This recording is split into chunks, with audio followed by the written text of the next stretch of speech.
Le fait politique du moment, c'est l'attaque du Venezuela par les États-Unis. Dans la nuit du 2 au 3 janvier 2026, les États-Unis ont conduit une opération militaire spéciale à Caracas, au Venezuela, qui leur a permis de capturer le président Nicolás Maduro. Exfiltré, celui-ci s'est vu aussitôt inculpé à New York sous le chef d'accusation de narcoterrorisme. Au-delà du déroulement des événements et de leur portée immédiate, que nous apprend cette opération sur les États-Unis eux-mêmes ? Je voudrais faire ici 3 remarques. Sur Trump, sur la nature profonde de l'Amérique, mais aussi, en conséquence, sur ce qu'il faut attendre du mouvement America First. Concernant Donald Trump, évitons de confondre ce qu'il est et ce que l'on voudrait qu'il soit, et rendons à César ce qui lui appartient. Les qualités de Trump n'ont jamais été son amour pour l'humanité, son empathie pour les plus faibles et sa défense de la liberté des peuples. Sur le plan politique, ces qualités résident essentiellement, ou plutôt résidaient, dans sa répartie, sa capacité à fracasser le politiquement correct, et sa potentielle indépendance due à sa fortune. En 2016, son élection a apporté un vent d'espoir réel et palpable chez les conservateurs du monde entier, parce qu'elle a démontré, avant toute autre chose, qu'il restait possible de percer la muraille médiatique. Toutes les qualités de Trump ont joué en sa faveur sur cette courte séquence.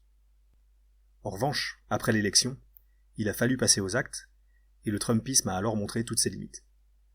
Ces annonces grandiloquentes n'ont pas été suivies d'effets positifs concrets d'envergure, que ce soit pour les Américains ou pour le reste du monde.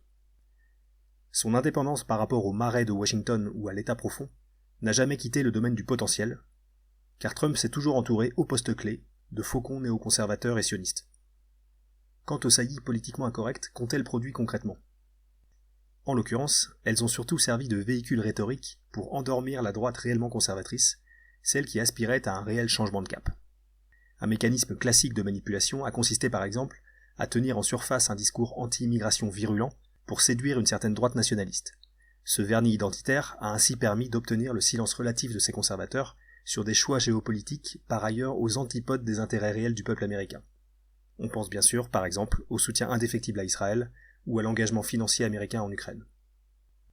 Sur le plan du bilan par rapport à ces annonces de campagne, et notamment par rapport au discours anti-guerre de 2016, l'attaque du Venezuela vient donc s'ajouter à une longue série de reniements de Donald Trump. Néanmoins, elle peut aussi nous servir de leçon dans ce qu'elle révèle de l'Amérique. Beaucoup d'Européens conservent, au moins inconsciemment, une image de l'Amérique comme incarnation de la liberté. À leurs yeux, les États-Unis sont à la fois une terre de possibilités économiques, un pays de libre expression, et un allié puissant qui fut jadis capable de nous libérer des griffes du nazisme.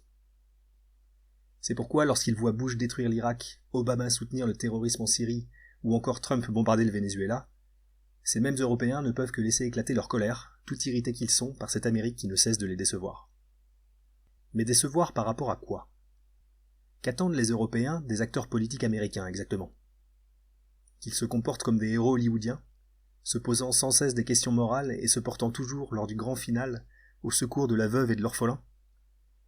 À en croire les indignations qui pleuvent sur les réseaux sociaux aujourd'hui, il semble clair qu'il existe un hiatus très grand entre ce que certains attendent de l'Amérique et ce qu'elle propose depuis des décennies, voire depuis toujours. Et c'est ici que l'analyse de l'Amérique actuelle devient vraiment intéressante.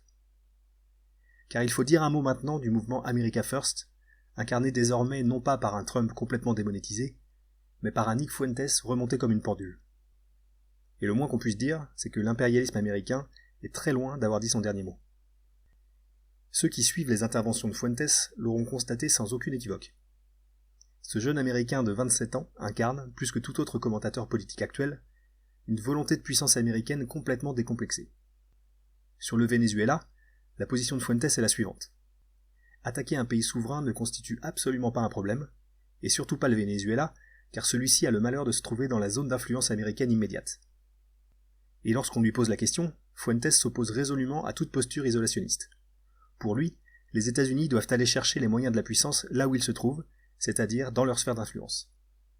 C'est d'ailleurs son argument principal pour s'opposer au poids politique d'Israël en Amérique, à l'implication des États-Unis en Ukraine ou au projet d'affrontement avec la Chine. Selon lui, rien de tout cela ne sert les intérêts de la puissance américaine, bien au contraire.